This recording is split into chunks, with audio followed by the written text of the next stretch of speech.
Muy buenas tardes, días, noches, en el momento que estés viendo esta clase. Bienvenidos a la clase número 1 del curso de inversiones y trading. Recuerden que son completamente gratuitas y 100% completas para la operativa, para las personas que están iniciando desde cero y se quieren ir profesionalizando en este hermoso oficio. Vamos a dar inicio. Bueno, vamos a empezar, con el plan de estudios. Vamos a dividirlo en 4 bloques. En este caso lo tengo dividido por semanas, pero pues dependiendo de cómo lo vean ustedes, si una clase por día, un bloque por día, o por mes, o por semana, o lo que sea, pues lo van a ver de forma diferente, pero acá pues prácticamente está el orden. ¿Listo? Para no hacer tan largo el video, voy a dejar acá, le pueden tomar una capturita de pantalla si quieren tener ese plan de estudio. Estos son los 2 primeros bloques y estos, el bloque 3 y el bloque 4. Si se dan cuenta, vamos a empezar desde la introducción a los mercados financieros hasta estrategias profesionales de trading. Bueno, vamos a dar inicio con el ABC del trading y hablando un poco de qué es el mercado bursátil. Listo, el mercado bursátil son todas las instituciones o personas que compran y venden algún activo financiero que se pueda cotizar en la bolsa de valores. Pueden ser activos de renta fija o activos de renta variable. Y el precio de las transacciones está determinado por la oferta y la demanda. ¿Listo? ¿Qué tipo de activos podemos encontrar aquí? Aquí tengo solamente algunos ejemplos, por ejemplo, el oro, el billetes y monedas, depósitos, préstamos, reservas, derivados, cuentas por cobrar, índices, materias primas, divisas, acciones, opciones, bonos y muchos más. ¿Listo? Acá solamente algunos de los más conocidos. ¿Quiénes participan en el mercado de valores? Bueno, en primer lugar están los emisores, que pueden ser o gobiernos o compañías que emiten algún tipo de valor para financiarse, ¿listo? Estos valores pueden ser, como mencionamos anteriormente, activos de renta fija o de renta variable. Vamos a ir poniendo algún tipo de ejemplo. Apple, una de las empresas más grandes del mundo. Ellos emiten acciones, ¿sí? Para poderlas vender y de esa forma captar recursos, dineros que ellos reinvierten en su operación, ¿listo? Esto es un ejemplo. Gobiernos emiten bonos del tesoro, por ejemplo, para asimismo recoger dinero y poderse financiar y pagar lo que sea que tengan que pagar. ¿Listo? Vamos a hacer de una forma muy práctica, muy sencilla de entender. ¿Listo? Y de poderlo explicar también. ¿Qué otras personas participan? Personas naturales o jurídicas. Los inversores. ¿Quiénes son los inversores? Estos son los que adquieren los títulos de los emisores con el fin de recibir algún tipo de ganancia. Ahí es donde venimos a jugar nosotros como inversionistas, ¿listo? Ya sea percibiendo un pago periódico, como lo hacen los bonos, o vendiendo el título a un precio mayor al de la compra, ¿listo? Por ejemplo, en la renta variable, en acciones, vamos a volver al ejemplo de Apple. Cuando compras una acción a determinado precio, por ejemplo a 100, y la vendes a 120 cuando se ha valorizado, ¿listo? Aquí encontramos inversores individuales, instituciones, fondos de pensiones, instituciones financieras, entre otros, ¿listo? Estos serían los segundos que participamos en el mercado de valores. Tercero, los intermediarios. ¿Quiénes son los intermediarios? Bueno, son los que realizan su actividad por orden de un tercero, ¿sí? En función de... y esa función la cumplen las casas de bolsas, administradores de fondos de inversión, brokers en línea, entre otros. Por ejemplo, vamos a darnos cuenta a medida que vamos avanzando que yo personalmente utilizo 3 brokers diferentes. Charles Schwab, principalmente, Vantage y Darwinex. ¿Listo? Estos son brokers. Bueno, y cuarto participante en el mercado de valores, los reguladores. ¿Listo? Importantísimos. Son los organismos que supervisan las operaciones en el mercado de valores con el fin de garantizar la transparencia y el correcto funcionamiento de las transacciones. ¿Listo? Entonces, todos acá somos igual de importantes en el mercado de valores. Bueno, vamos a hablar un poquito de qué es el mercado primario y qué es el mercado secundario. ¿Listo? Y estos son los mercados financieros donde se emiten y se negocian los valores respectivamente. Listo, vamos a dar un ejemplo de los mercados primarios. Estos son los que emiten bonos corporativos, los que emiten títulos de deuda pública, los que emiten las acciones y cuando sale una empresa a cotizar en bolsa por primera vez. ¿Listo? Esto se negocia en el mercado primario. Ahora está el mercado secundario, que es donde participamos la mayoría de nosotros, como inversionistas retail, incluso inversionistas institucionales. ¿Listo? Acá en el mercado secundario están las bolsas de valores, ¿sí? Los que negocian acciones de una empresa, por ejemplo, en el caso de los traders como nosotros o inversionistas, los que negocian instrumentos de renta fija, ¿sí? Derivados financieros, contratos de futuros u opciones. ¿Listo? Estos son los mercado primario, mercado secundario. Nosotros participamos en el mercado secundario. ¿Listo? Al no ser que sea el gobierno, que sea una gran institución o que se negocie de una forma diferente las acciones de una empresa, se hace en el mercado primario. Después, el resto en el secundario. ¿Listo?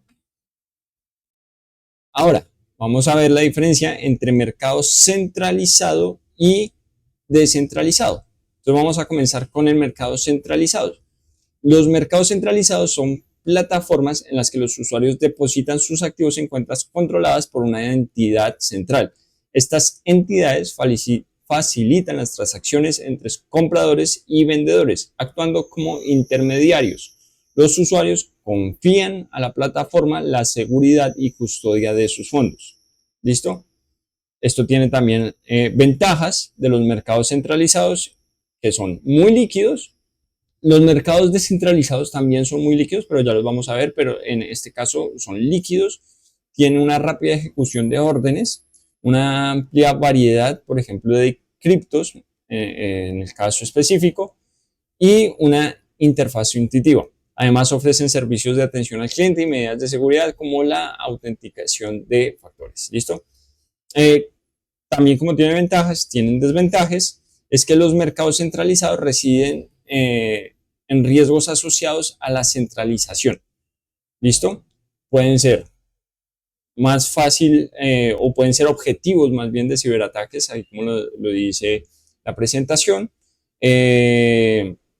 Hackeos o apropiación indebida de fondos por parte de los propios operadores. ¿Listo?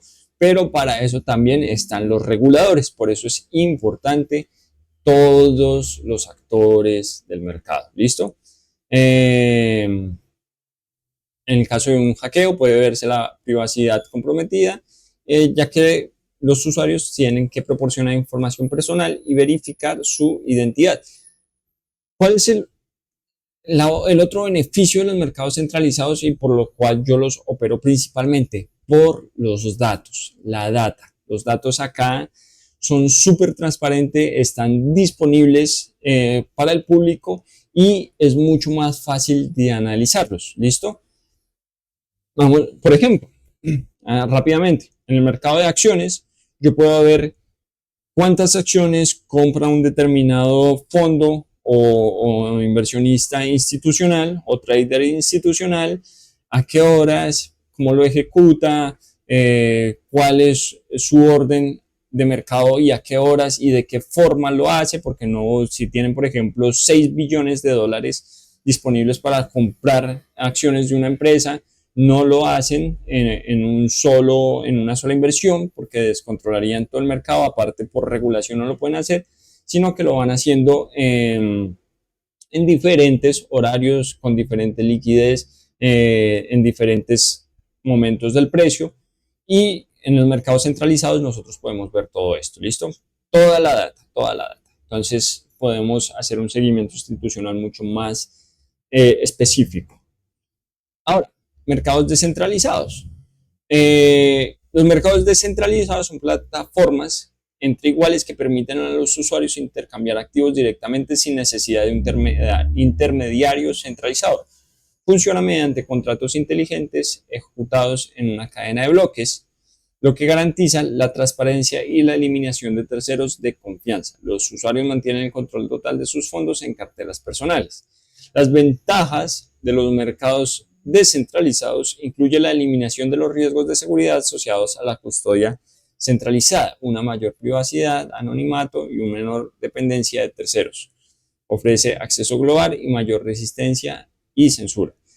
Las desventajas de los mercados descentralizados incluyen una menor liquidez, no necesariamente en todos, en comparación a los mercados centralizados, una posible falta de regulación y una curva de aprendizaje técnica para utilizar efectivamente estas plataformas. ¿Cuál es el ejemplo más común de los mercados descentralizados y que sale de esta regla que acabamos de leer? Por ejemplo, el Forex. El Forex es uno de los mercados más líquidos del mundo, a pesar de que es descentralizado. ¿Y por qué es descentralizado y no centralizado? Porque no se puede centralizar un par de divisa con otro par de divisa, ¿sí? Cuando los gobiernos, por ejemplo, en primera instancia tienen regulaciones diferentes, ¿listo? Eso uno. Dos, por su alta liquidez es muy difícil tener un control, porque no solamente en tiempo real, ¿no? Porque no solamente se ejecutan órdenes de compra y venta y no solamente hay una oferta y una demanda en plataformas digitales donde sí se puede ver y controlar de cierta forma toda la liquidez, sino que también hay transacciones en cash, en físico, no virtual, dentro de un país, por ejemplo. Colombia, nosotros que estamos en Colombia, si nosotros comparamos el par de divisas dólar, peso colombiano, ¿sí? Estados Unidos tiene una liquidez, tiene unas políticas monetarias diferentes a las de Colombia, las transacciones pueden ser más o menos, en los dos diferentes países están todo lo que es manipulación geopolítica o sucesos geopolíticos, no manipulación, sino sucesos geopolíticos, que digamos en las plataformas descentralizadas virtuales sí impactan, pero por ejemplo en Colombia, un país latino como el de nosotros, el controlar el tema del narcotráfico, si bien eso es algo que está entrando, por ejemplo, dinero por medio del narcotráfico al país, es un dinero que no se puede contar hasta que no se ha lavado y no lo está inyectando directamente una entidad regulatoria. Entonces, centralizar algo como el Forex es casi imposible, pero definitivamente es uno de los mayores, con la mayor liquidez. Ahora, por ejemplo, otro mercado descentralizado. Y ojo, mucho ojo si alguna vez llegan a operar estos mercados. Índices sintéticos, opciones binarias, opciones financieras y opciones binarias son dos cosas totalmente diferentes. Opciones financieras, si son centralizadas y son legales, son reguladas. Las opciones binarias son descentralizadas, manipulables y de mucho menos liquidez, ¿listo? Porque esto lo ofrece solamente el broker o la plataforma que te lo está ofreciendo y ninguna entidad regulatoria seria regula esto, ¿listo?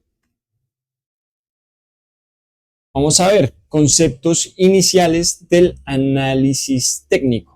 El análisis técnico es solamente un tipo de análisis bursátil que estudia los movimientos de cotizaciones a través de gráficos e indicadores basados en los precios de los activos. Los analistas técnicos analizan cómo se comportan los precios de los activos en el mercado, enfocándose en el estudio de los gráficos de precio y volumen para definir futuros movimientos. Estos precios, recordemos que son movimientos pasados, o sea, En los gráficos, el analista técnico está viendo el pasado para intentar predecir el futuro. Y esto es algo difícil para hacer trading solamente con el análisis técnico y con el historial pasado. Es complicado realmente. ¿Listo? Pero es lo que más enseña, y este análisis técnico es solamente el principio del trading.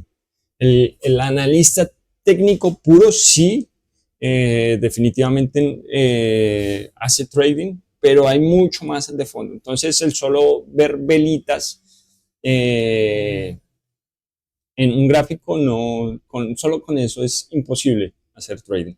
¿Listo? Pero bueno, hace parte del análisis. Listo. Los 3 principios de la teoría de Down sobre el análisis técnico. El primero, el precio lo descuenta todo. Es el principio más importante del análisis técnico. Según los analistas técnicos, toda la información está incluida en el precio. Es decir, factores políticos, guerras, informes de beneficio de una empresa, situación social de un país, todo está descontado en la cotización. El análisis técnico no dice que no afecten muchos factores a la bolsa, sino que todo lo que afecte se verá reflejado en el precio. Si hay una guerra, el precio se moverá en una dirección. Si hay un informe de beneficios muy bueno o malo, el precio se moverá en otra dirección. Digamos que el análisis técnico se basa en oferta y demanda. El precio es soberano. ¿Listo? Entonces acá es solamente uno de los principios, pero si se dan cuenta, a pesar de que es uno de los principios del análisis técnico, habla y especifica que lo que puede llegar a mover el precio ni siquiera es la mera lectura de las velas, sino cuestiones fundamentalistas, ¿sí? Que esto se ve más en el análisis fundamental, como por ejemplo resultados de una empresa, noticias geopolíticas, bueno, lo que nombró acá la primera teoría de Down, que es el padre del análisis técnico. ¿Listo?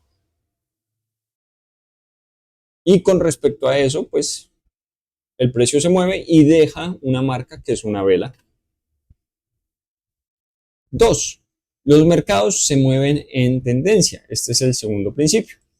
La bolsa se mueve en tendencias. Esto es algo que ocurre sin excepción. Eso sí, no olvidemos que una tendencia puede ser alcista o bajista, pero también lateral, con lo cual la cotización de un activo se moverá al alza o a la baja o lateralmente. Según Down, un activo está en tendencia hasta que se prueba lo contrario. Esto es, hasta que el máximo o mínimo de referencia no se vea rebasando la tendencia continua. ¿Listo? ¿Cuáles son las 3 tendencias del mercado? Vamos a intentar hacer dibujitos acá. Listo, la bolsa de valores no se mueve en línea recta, se mueve en forma de zigzag, ¿sí? Es decir, una especie de sub y baja cuando las subidas superan a las bajadas. La tendencia es alcista, mientras que cuando las bajadas superan a las subidas, la tendencia es bajista. Asimismo, Charles Down distinguió 3 tipos de tendencia. ¿Listo? Entonces, esto es lo que nosotros empezamos a ver como electrocardiogramas. Entonces, la tendencia primaria es la tendencia principal y por lo tanto la más importante. Dura entre un año y 3 años, aunque esto puede variar según el caso. Esto, si digamos, lo vemos a largo plazo. ¿Listo? Entonces, tendencia alcista cuando vemos que el precio se comporta de una forma similar a esta. ¿Listo?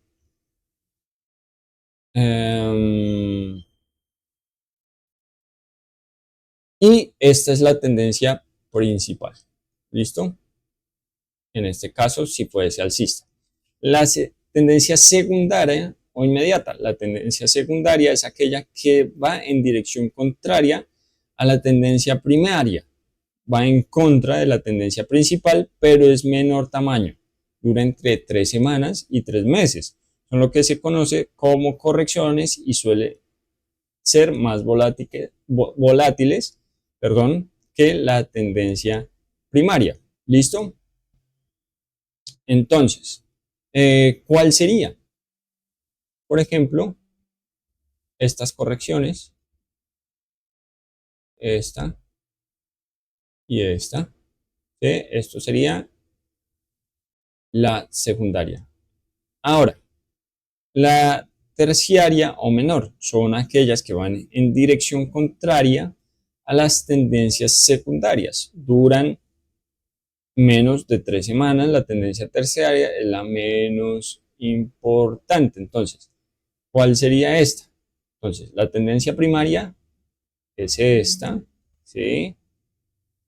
Tendencia secundaria son estas correcciones. Y la terciaria son las que van en contra a las secundarias, pero también en dirección a la primaria. Serían estas. ¿Listo? Sería esta, por ejemplo.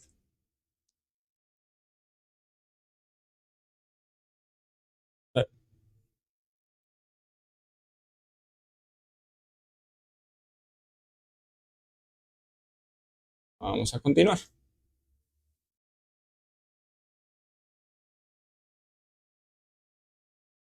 ¿Qué más hace parte importante de el análisis técnico? El volumen. Y el volumen debe confirmar la tendencia. Para mí es mucho más importante el volumen en el momento del análisis técnico que las mismas velas o el mismo gráfico. ¿Listo? Este principio establece que el volumen debe ir a la par con la tendencia. Esto es, si la tendencia es alcista, el volumen debe aumentar cuando el precio sube y disminuir cuando el precio baja. De la misma manera, si la tendencia es bajista, el volumen debe aumentar cuando el precio cae y reducirse cuando el precio aumenta. Ya lo voy a explicar. La tendencia se mantiene vigente hasta que se demuestre lo contrario. En este caso, lo contrario sería que la tendencia cambie, es decir, un mercado está en tendencia alcista hasta que no cambia de tendencia a tendencia bajista. Un mercado está en tendencia bajista hasta que no cambia la tendencia alcista. Listo, vamos a volver a hacer el dibujito. Entonces, en este caso, por ejemplo, tenemos nuestra tendencia primaria. ¿Sí? Y muchas veces el precio viene y hace acá una acumulación, pero no está demostrando que cambió la tendencia, simplemente el precio está ahora acumulando o distribuyendo. ¿Listo? Porque perfectamente puede seguir con su tendencia, que sería esta. ¿Listo? Ahora, muchas veces nos vamos a encontrar que inmediatamente está en esta tendencia alcista, el precio viene y empieza a hacer esto. Y empiezan a aparecer patrones interesantes y ya la tendencia alcista desaparece para empezar una tendencia bajista. ¿Listo? ¿Cómo identificamos? Porque el precio deja de hacer máximos y empieza a hacer mínimos cada vez más bajos. ¿Listo? Ahora, por ejemplo, en una tendencia alcista, vamos a hacerlo con volumen. Espectacular si lo pudiera. Vamos a cambiarlo de color. Listo. La tendencia es alcista cuando el volumen... Oh, esta línea está muy fea.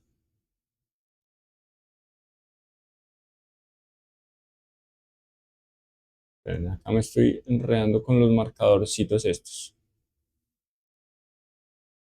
Listo. Entonces voy a hacerlo más delgadito acá. Tendencia alcista, perdón esto tan artístico.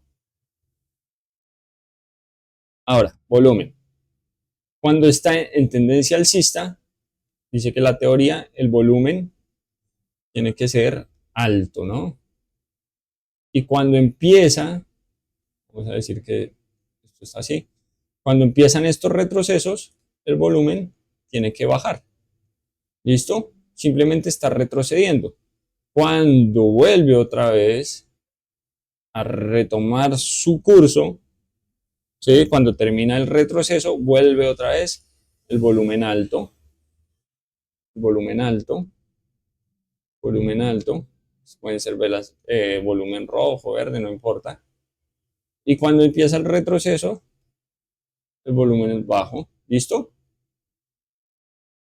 ¿Cuándo identificar, según el volumen, que la tendencia puede estar terminando? Normalmente viene acompañado de un volumen que sobresale por encima del promedio. ¿Listo? Acá podemos decir que tenemos que analizar, tenemos que ver si el precio entra ahora en una tendencia bajista, en una zona de acumulación, de distribución, bueno, poderlo ver. Recuerden, esto es la teoría. Cuando nosotros nos enfrentamos al mercado, muchas de estas cosas ni siquiera se llegan a cumplir. Pero esta es la teoría y en algunos casos se cumple y sí es muy común, pero en otros no. Y el comportamiento humano se repite. Bien es sabido que las personas nos comportamos siempre de la misma forma o al menos de la forma similar en situaciones parecidas. A lo largo de la historia de la humanidad, la codicia, el exceso de confianza o el pánico son sentimientos que han destacado sobre otros, no solo ya en términos bursátiles, sino también en otros campos. Y de aquí es donde empiezan a analizar los analistas técnicos según el pasado en este comportamiento humano. Entonces, el analista técnico viene y dice, bueno, tengo un gráfico así, ¿no? Acá empieza a hacer esto, empieza otra vez a subir, otra vez a bajar y acá empieza otra vez a subir y rompe acá. Y el analista técnico viene y marca acá un, perdón,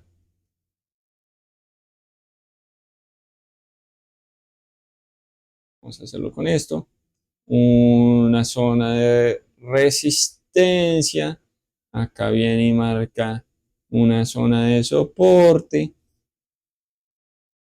Y el analista técnico dice que si rompe esta resistencia con volumen, viene una nueva tendencia, etcétera, etcétera, etcétera, porque todos los jugadores del mercado están invirtiendo en este punto de forma fuerte, etcétera, etcétera, etcétera.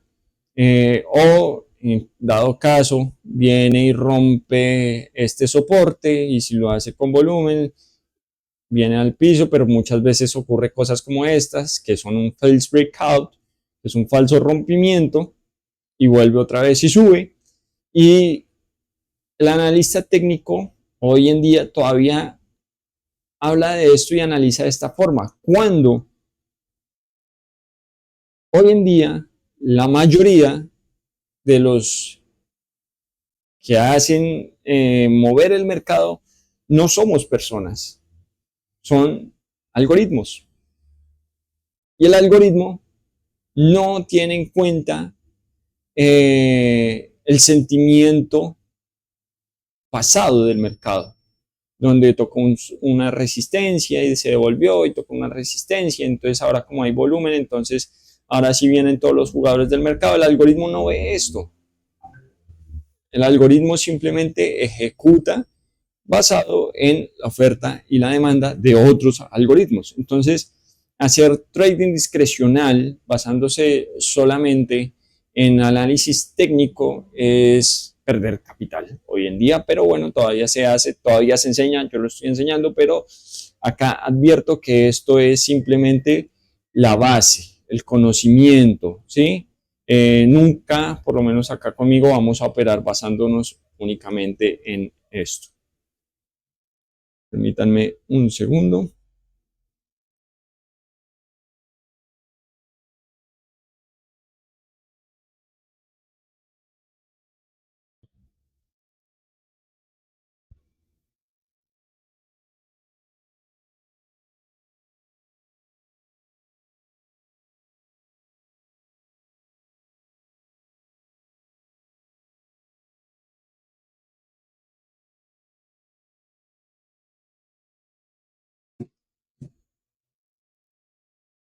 Listo.